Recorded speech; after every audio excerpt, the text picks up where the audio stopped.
The Spanish announce table. NXT Takeover 31. So the first thing I'll do, and I'll start it off and then I'll get your thoughts here, is this was not at the Full Sail University. This was at the Capital, what was it called? Capital Wrestling Center. So the Capital Wrestling Corporation, I think, was the company that the McMahons purchase started. I forget exactly how that started, the original Vincent Kennedy, and so that was the homage to that. But I like the overall look of this way better than anything they've done with the Thunderdome or anything like this. This feels cooler, right? This feels like pit fight style to me. I like the wall of videos better than the fake rows. It just, all of it. I like that they still got the people in there because I liked that. When they went away with that, I was like, no, I liked the people in there banging on the walls and screaming, even if it was bad WWE scripted cheers. Right. It even feels a little less so in NXT. If I can say that, like it feels like they give them a little more free reign because it's less specific. They're not chanting out like Gargano, you suck. There's just more of the like, you know what I mean? They're just banging and screaming and not really like doing the classic like boo on cue, right? Everybody boo on 3, right? So I like it a lot. I think it's a way better setting. Full Sail was cool. We loved Full Sail in the crowd, but when the crowd's gone, you're right. That's the part. So. Yeah. If crowds can come back, which the state of Florida, it might. We don't know how many people will go, but I think in the state of Florida. Full capacity. Yeah, he said everyone come back, which. What the whatever, right? But whatever. Anyhow, I like the mixture. What your point was. I like the mixture of live fans that can bang and do all the stuff, but then you can add that fake crowd noise and it still makes sense because you could say, well, it's coming from the screens, which we know it's not, but the illusion, the optical illusion of all of those screens, that noise plus the real people, I think gives it a cool feel. So I did like the restart or revamping of where NXT will take place from. So, and I also like the name. I think the name's cool too. They already have merch, of course. The videos. I think this is something they could use for like NXT and other things moving forward constantly because like they could. I envision a time in the future, the capitalist mecca WWE, they're gonna charge for $1.99 you can be on the NXT screen, right? And people eat that up, dude. They will be on the wall of the Capitol Wrestling Center while the real crowd is down below. Like, easy money for them. I think, I like the video packages that gave the viewer an understanding of why it was called it, the history behind the name, things like that. So I thought the show kicked off pretty well. And then we got right into the North American Championship match, Damian Priest and Johnny Gargano. As you saw from my instant reaction, just an overall high-level view, I thought Johnny Gargano was the MVP of the night. I thought his work here was really done well because he's that heel that I want to punch you in the face kind of heel. Not a chicken shit because he doesn't necessarily always run out of the ring, but he's also not going to, chest bump you and get in your face and point you in the eye and say, like, you suck. So he does that really well. And then obviously in the Io Shirai, Candice LeRae, the backfiring of the ref spot I like too. So this was good. Damian Priest continues to roll on. I don't know what happens next for him, but it was a good win. I don't know what happens next for him, but on NXT they did kind of they hit on the verbiage, and we know everything they say is for a reason, right? They hit on the verbiage of him being NXT's resident rock star, right? I think that is where they're taking him, less of the dark evil and more of the Slash. Didn't we call him Slash's kid? Was that the one that we called him? Was Damian Priest Slash's kid? Is that who we said? Yes, we did say that. But I also wanted to say, I said bet on it that Slipknot was going to be a part of this. Somewhat I was right. So Motorhead did the song of the event, and because obviously Lenny has passed away, the lead singer from Slipknot sang the song. So I was kind of right. That we still got some Slipknot in NXT TakeOver. I'll give you that. All right. Okay, half a point. Tom gets half a point. Half a point. I was almost right. So after this match, we had the Velveteen Dream taking on Kushida. As I mentioned in the video, I liked the Doc and Marty McFly kind of pairing in this match. Thought that was interesting. I don't know. This one was hard because I get what they're trying to do, but I'm not sure if I'm bought in yet. Yeah. I liked the tie-in, right, with the Back to the Future as well. But I still am at the point with Dream that, as I said on my less than instant reaction on YouTube, check it out, that he's the guy that cosplays at takeovers, and that's all he is now. He's a little weird, and he cosplays being Dream, and I don't care anymore. Like, I am not so much into pop culture geek fandom where I'm like, oh my God, he dressed like Captain America. I don't care. Yeah. Cool. Especially when it fits the opponent. Great. But I don't know. And with Kushida, I think Kushida's awesome. Man, he's vicious. When he was in that ring, all I could do was like, this guy's great. But when WWE takes that person who can't speak the language and they try to put them forth, I don't know that it goes so well, right? And so... Yeah, and I think he's a victim of past WWE booking. You know, if WWE didn't have this history of, well, he can't speak English and WWE doesn't know what to do with that, so it's going to be mid-card for the rest of his career. If we didn't have that history, we may be a little higher on Kushida. You know what I'm saying? It could be, well, what's next for this guy? But we automatically lower our expectations because it's like, well, look at Shinsuke Nakamura. Look at, all the past Japanese and international wrestlers who they just didn't know what to do with. I've got a hell of an idea. This is all scripted, right? Mm-hmm. Just let them speak their normal language, put up the subtitles, and the other people can just pretend they understood it and just respond back in English. Well, right? Hey, I mean, what? Yeah, there's movies where dogs talk to people, so why not? I mean, what do we give a shit, right? Or, keep it going. Let's fucking keep the story going. Or, even better, because of all these fucking screens, 360 views and stuff, have the subtitles up there, and if it's you and me, and, you're speaking a foreign language, and then you say stuff to me, I'll just look up at the screen and it says... No, wait a minute. No, you suck. Yeah, and then I look like, yeah, right? Right, and then it'll come back. I mean, we have Remember the voice that they had for the anonymous Funaki? GM? Just use that voice to dub over. Yeah. Yeah. I mean, honestly, the idea of doing subtitles and putting it on a screen and then having the wrestler look and then go back to it makes that's more not a horrible sense idea. It makes more sense. I started to do that at work. We have people that speak another language, and everybody would try to do this weird, thing that you do where you're like, no, over here, right, the chair. And I was like, hey, don't you have a phone? You Google Translate on that thing, right? You can just talk right into it and play it back to me. Guys, come on. That's a great idea. Yeah, that's a great idea. Use the technology that you have available to you. Yep. All right, let's get back into NXT Takeover 31. The next matchup that we had here was for the 205 Live Championship. Santos Escobar versus Isaiah Swerve Scott. As much of a fan that I was of Swerve when he was Strickland in MLW, I saw him there where he's pulling out his hair. He's having feuds with Low Key, things like that. That's not happening in NXT. And Santos Escobar, for as much as he's going into the Lucha Libre god, or, lack of a better term, just the almighty Lucha Libre. Dictator, if you will. Yeah. It's the one time where longtime listeners will know I'm not a huge fan of, well, I'm Irish and you're Irish, that means we fight. Or I'm Mexican, you're Mexican, that means we fight. But in this storyline, this character that is Santos Escobar and his group, this is when a Rey Mysterio or Andrade or one of those guys needs to say, you don't represent made Lucha it about Libre. Mexican wrestling. Right. That's so when now, it needs to be Mexican wrestler versus Mexican wrestler, because like you said, the story is Mexican wrestling, and you as a cheater doesn't represent this style.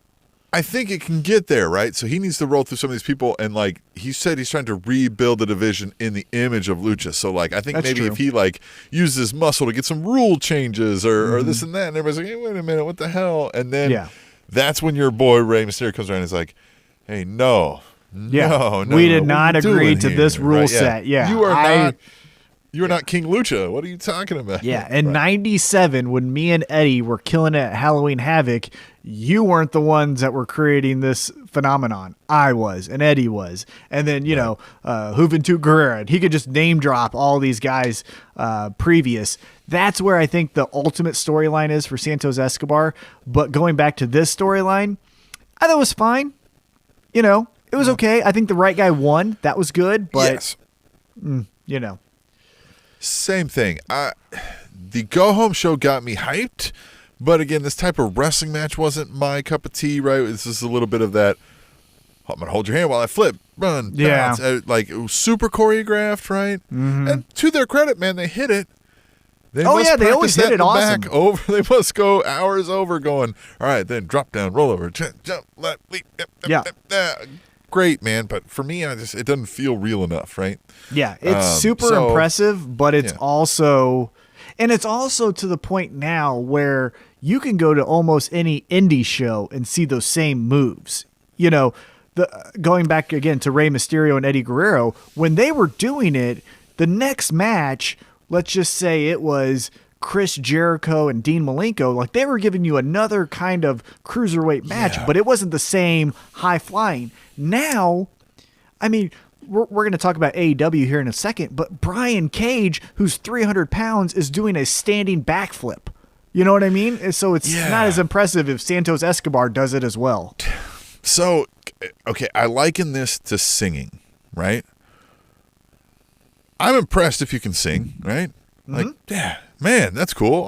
That's great. Wish I could sing like that. Mm-hmm.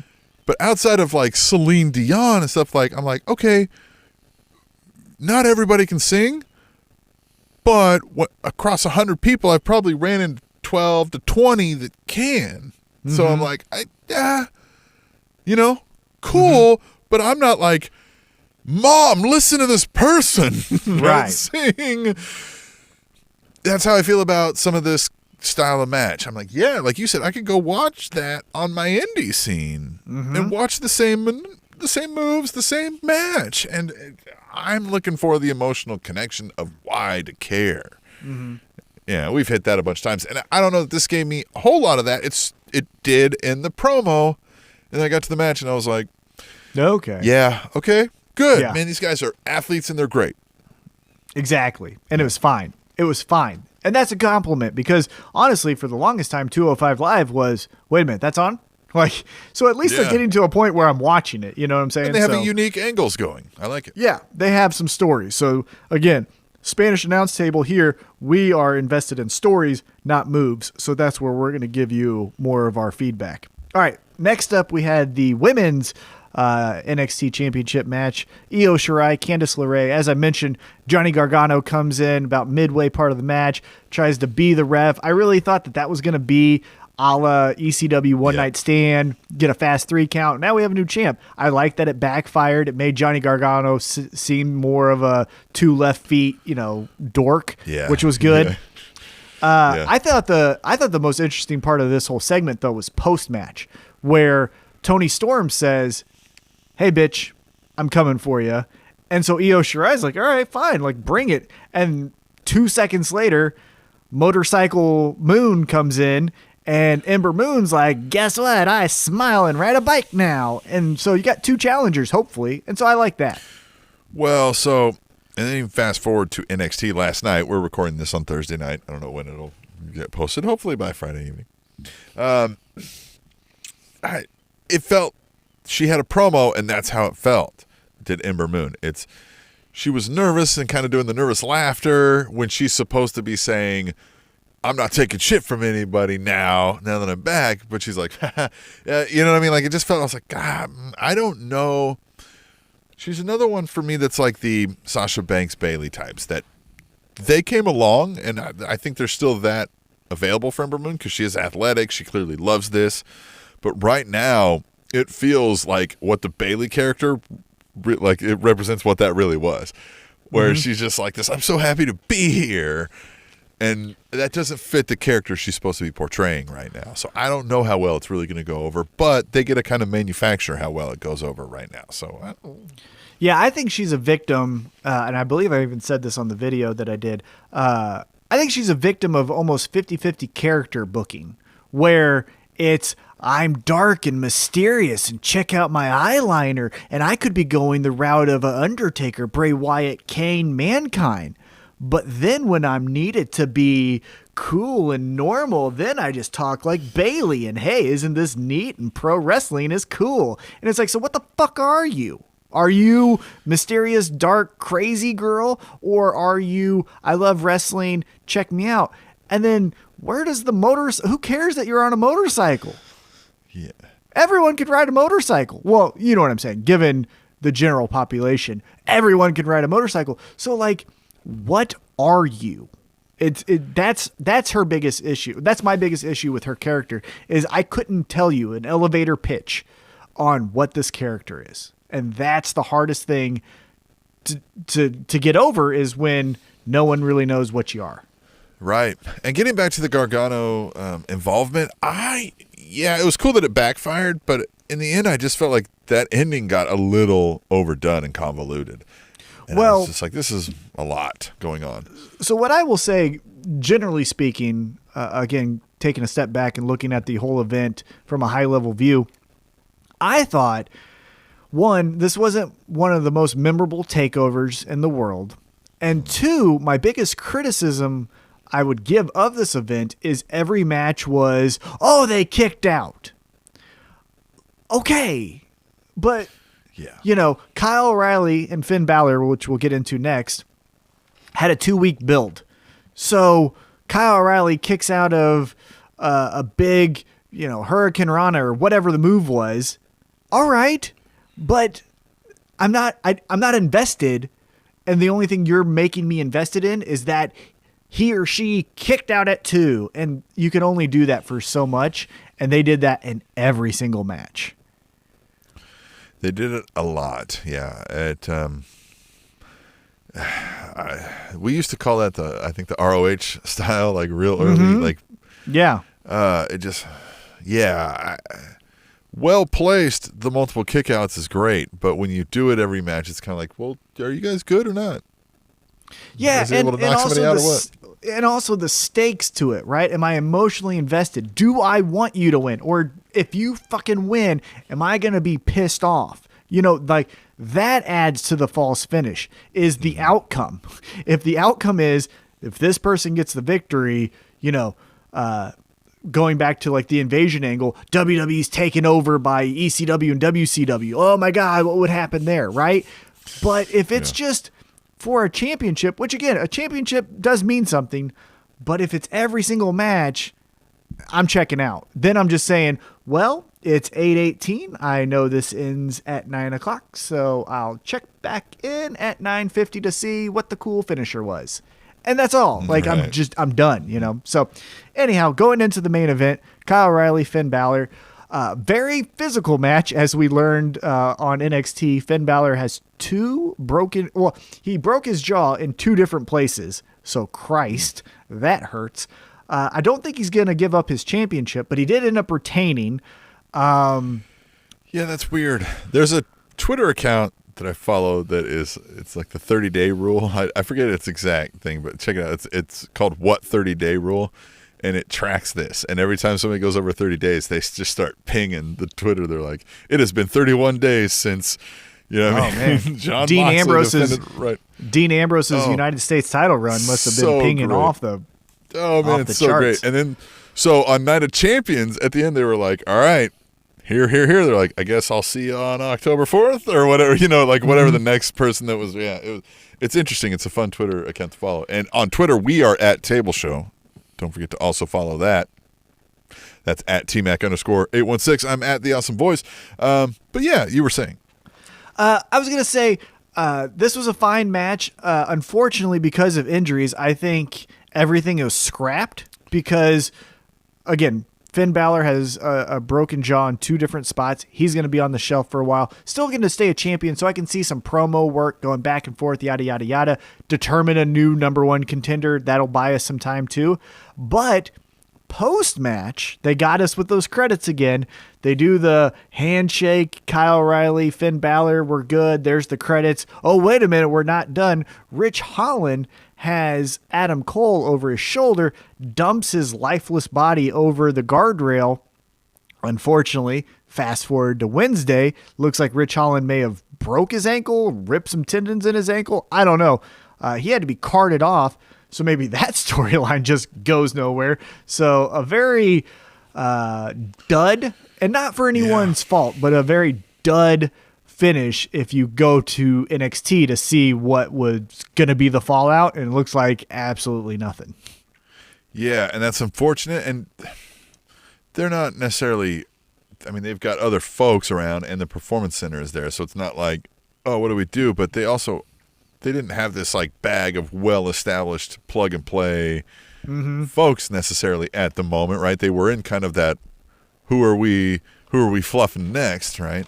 That is unfortunate. That always kind of sucks because you're like, all right, I was interested. I was like, I don't know, this all feels out of nowhere, but that can be fun, right? Sometimes when it's like out of nowhere, it's like, well, this big bastard would murder Adam Cole. Let's see what he can do. Yeah, semi-simple. If that guy was like, well, he's one of the best, I'm about to prove that he's a chump. And so one thing, if you caught on NXT that I may have been reading into a little bit too much, though, is it seemed as if Rich Holland was alluding to the effect that maybe he was paid to take out Adam Cole, almost like a hired hitman, which then would raise the question, well, who paid him? Was it Kyle O'Reilly? Was it the other two members of the Undisputed Era to kick Adam Cole out? Yeah, I mean, who knows? Was it Finn just for fun? I mean, you know what I'm saying? We don't know. Maybe that's the route they go to salvage some type of storyline. Oh, that'd be so cool. I love Bo Dallas. Bo Lee. What is Bo Dallas doing? I think he got fired. Yeah, what is he doing? Oh, he's probably, Bo knows wrestling. You got like a mug? You got like a Bo mug, don't you? I do. Wouldn't that be so cool if he just ripped off Bo Jackson's 1990s campaign with the Bo nose, and it was just bullshit because he looks like a sack of shit and just, nothing like Bo Jackson? Anyhow, I just thought that'd be funny. The Spanish announce table.